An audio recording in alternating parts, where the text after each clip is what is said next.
बोलिए शिव शंकर भगवान की जय। प्रिय भक्तों, श्री शिव महापुराण के रुद्र संहिता तृतीय पार्वती खंड की अगली कथा है शिव पार्वती तथा उनकी बारात की विदाई। भगवान शिव का समस्त देवताओं को विदा करके कैलाश पर रहना और पार्वती खंड के श्रवण की महिमा। तो आइए भक्तों, आरंभ करते हैं इस कथा के साथ 55वां अध्याय और इस खंड का अंतिम अध्याय। ब्रह्मा जी कहते हैं, हे नारद, ब्राह्मणी ने देवी पार्वती को पतिव्रत धर्म की शिक्षा देने के पश्चात मैना को बुलाकर कहा, महारानी जी, अब अपनी पुत्री की यात्रा कराइए, इसे विदा कीजिए। तब बहुत अच्छा कहकर वे प्रेम के वशीभूत होकर फिर धैर्य धारण करके उन्होंने काली को बुलाया और उसके वियोग के भय से व्याकुल हो वो बेटी को बारंबार गले से लगाकर अत्यंत उच्च स्वर में रोने लगी। फिर पार्वती भी करुणाजनक बात करती हुई जोर जोर से रोने लगी। मैना और शिवा दोनों ही विरह शोक से पीड़ित हो मूर्छित हो गई। पार्वती के रोने से देव पत्नियां भी अपनी सुध बुध खो बैठी। सारी स्त्रियां वहां रोने लगी। वे सब की सब अचेत सी हो गई। उस यात्रा के समय परम प्रभु साक्षात योगेश्वर शिव भी रो पड़े। फिर दूसरा कौन चुप रह सकता था। इसी समय अपने समस्त पुत्रों, मंत्रियों और उत्तम ब्राह्मणों के साथ हिमालय शीघ्र वहां आ पहुंचे और मोहवश अपनी बच्ची को हृदय से लगाकर रोने लगे।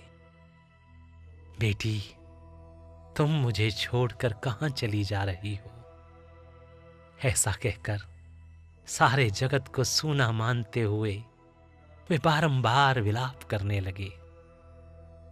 तब ज्ञानियों में श्रेष्ठ पुरोहित ने अन्य ब्राह्मणों के सहयोग से कृपापूर्वक अध्यात्म विद्या का उपदेश देते हुए सबको सुखद रीति से समझाया। पार्वती ने भक्ति भाव से माता पिता तथा गुरु को प्रणाम किया।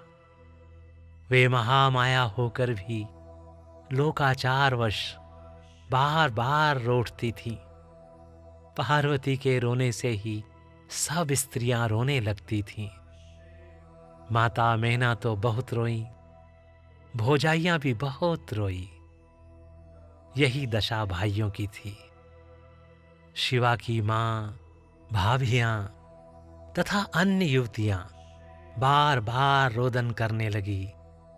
भाई और पिता भी प्रेम और सौहार्दवश रोए बिना न रह सके।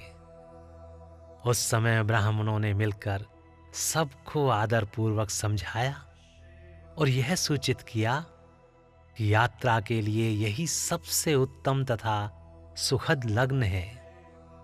तब हिमालय और मैना ने विवेकपूर्ण धैर्य धारण करके शिवा के बैठने के लिए पालकी मंगवाई। ब्राह्मणों की पत्नियों ने शिवा को उस पर चढ़ाया और सब ने मिलकर आशीर्वाद दिया। पिता, माता और ब्राह्मणों ने भी अपनी शुभ कामना प्रकट की। मैना और हिमालय ने पार्वती को ऐसे ऐसे सामान दिए जो महारानी के योग्य थे। नाना प्रकार के द्रव्यों की शुभ राशि भेंट की जो दूसरों के लिए परम दुर्लभ थी। शिवा ने समस्त गुरुजनों को, माता पिता को, पुरोहित और ब्राह्मणों को तथा भौजाइयों और दूसरी स्त्रियों को प्रणाम करके यात्रा की।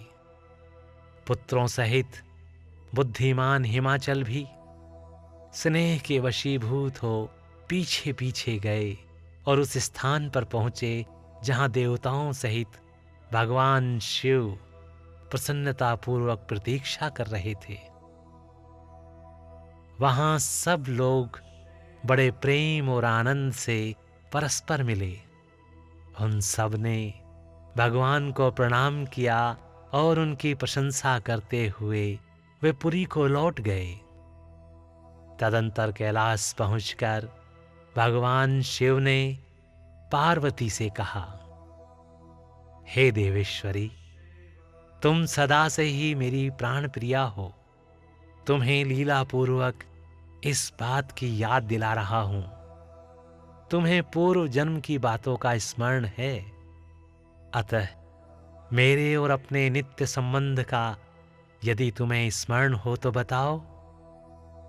अपने प्राणनाथ महेश्वर की यह बात सुनकर शंकर की नित्य प्रिया पार्वती मुस्कुराती हुई बोली, हे प्राणेश्वर, मुझे सब बातों का स्मरण है, किंतु इस समय आप चुप रहिए और इस अवसर के अनुरूप जो कार्य हो उसी को शीघ्र पूर्ण कीजिए। ब्रह्मा जी कहते हैं, हे नारद, प्रिया पार्वती के सैकड़ों सुधा धाराओं के समान मधुर वचन को सुनकर लोकाचार परायण भगवान विश्वनाथ बड़े प्रसन्न हुए। उन्होंने बहुत सी सामग्रियां एकत्र करके नारायण आदि देवताओं को भांति भांति की मनोहर भोज्य वस्तुएं खिलाई। इसी तरह अपने विवाह में पधारे हुए दूसरे लोगों को भी भगवान शंकर ने प्रेम पूर्वक सुमधुर रस से युक्त नाना प्रकार का अन्न भोजन कराया।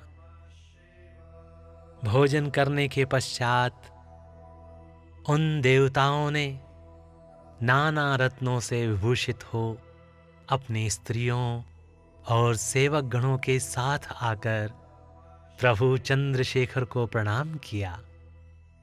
फिर प्रिय वचनों द्वारा प्रसन्नतापूर्वक उनकी स्तुति एवं परिक्रमा करके शिव विवाह की प्रशंसा करते हुए वे सब लोग अपने अपने धाम को चले गए। हे मुने, साक्षात भगवान शिव ने लोकाचारवश भगवान विष्णु को और मुझको भी प्रणाम किया। ठीक उसी तरह जैसे वामन रूपधारी श्री हरि ने महर्षि कश्यप को नमस्कार किया था, तब मैंने और श्री विष्णु ने शिव को हृदय से लगाकर उनको आशीर्वाद दिया। तदंतर श्री हरि ने उन्हें पर ब्रह्म परमात्मा मानकर उनकी उत्तम स्तुति की।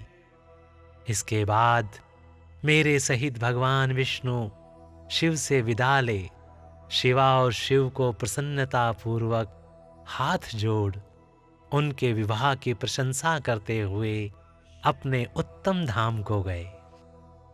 भगवान शिव भी पार्वती के साथ सानंद विहार करते हुए अपने निवास भूत कैलाश पर्वत पर रहने लगे। समस्त शिवगणों को इस विवाह से बड़ा सुख हुआ।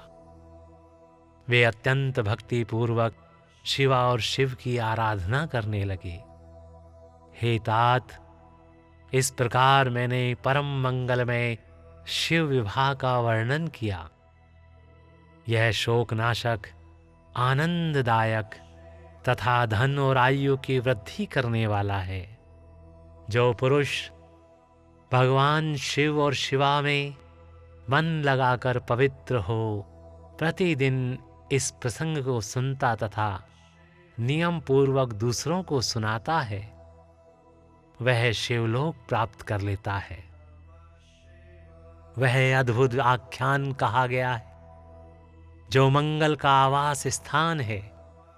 यह संपूर्ण विघ्नों को शांत करके समस्त रोगों का नाश करने वाला है। इसके द्वारा स्वर्ग, यश, आयु तथा पुत्र और पौत्रों की प्राप्ति होती है। यह संपूर्ण कामनाओं को पूर्ण करता, इस लोक में भोग देता और परलोक में मोक्ष प्रदान करता है। इस शुभ प्रसंग को सुनने से अपमृत्यु का शमन होता है और परम शांति की प्राप्ति होती है। यह समस्त दुस्वप्नों का नाशक तथा बुद्धि एवं विवेक आदि का साधक है। अपने शुभ की इच्छा रखने वाले लोगों को शिव संबंधी सभी उत्सवों में प्रसन्नता के साथ प्रयत्न पूर्वक इसका पाठ करना चाहिए। यह भगवान शिव को संतोष प्रदान करने वाला है। विशेषतः देवता आदि की प्रतिष्ठा के समय तथा शिव संबंधी सभी कार्यों के प्रसंग में प्रसन्नता पूर्वक इसका पाठ करना चाहिए, अथवा पवित्र हो शिव पार्वती के इस कल्याणकारी चरित्र का श्रवण करना चाहिए। ऐसा करने से समस्त कार्य सिद्ध होते हैं। यह सत्य है, सत्य है, इसमें कोई संशय नहीं है। बोलिए शिव शंकर भगवान की जय। तो प्रिय भक्तों, इस प्रकार यहाँ पर श्री शिव महापुराण के रुद्र संहिता तृतीय पार्वती खंड की ये कथा और 55वां अध्याय समाप्त होता है। भक्तों, यहीं पर श्री शिव महापुराण के रुद्र संहिता का तृतीय पार्वती खंड भी समाप्त होता है। तो बोलिए शिव शंकर भगवान की जय। ओम नमः शिवाय। ओम नमः शिवाय। ओम नमः शिवाय।